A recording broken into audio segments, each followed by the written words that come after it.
Il-Korporazzjoni tas-Servizzi tal-Ilma ippubblikat tender li se jkun qed jindirizza l-ħsara li għandu il-pipeline ta' Xatt l-Aħmar Fgħawdex. Il-pipeline eżistenti li jinsab viċin Għajn Sielem kien installat fl-1998 u jservi biex jintrema fil-baħar id-drenaġġ imnaddaf mill-impjant ta' trattament ta' drenaġġ ta' Għawdex. Il-pipeline jibqa' ħiereġ il-barra minn maxxat 140 metru u jlaħħaq fond ta' madwar 80 metru.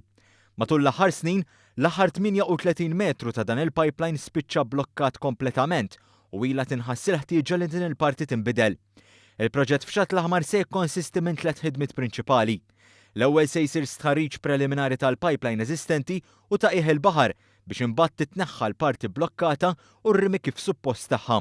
Dan biex finalment jinħadem u jkun installat il-pipeline il-ġdid fuq l-istess pożizzjoni tal-pipeline l-antik u jkun imqabbad mal-kumplament. Fi stqarrija, il-Korporazzjoni tas-Servizzi tal-Ilma qalet li l-infrastruttura l-antika sofrit ħsarat minħabba l-użu ħażin tas-sistema ta' drenaġġ.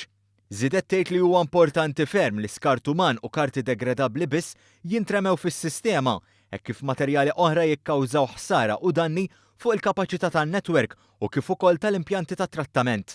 Il-Kap Eżekuttiv Richard Belocca spjega li l-proġett flimkien ma' inizjattivi oħra importanti li qed isiru b'kollaborazzjoni mal-Ministeru għall-Enerġija u l-Immaniġġjar tal-Ilma u l-Ministeru għall-Għawdex għandu lan li jassigura soluzzjoni fit-tul għall-ostakli preżenti.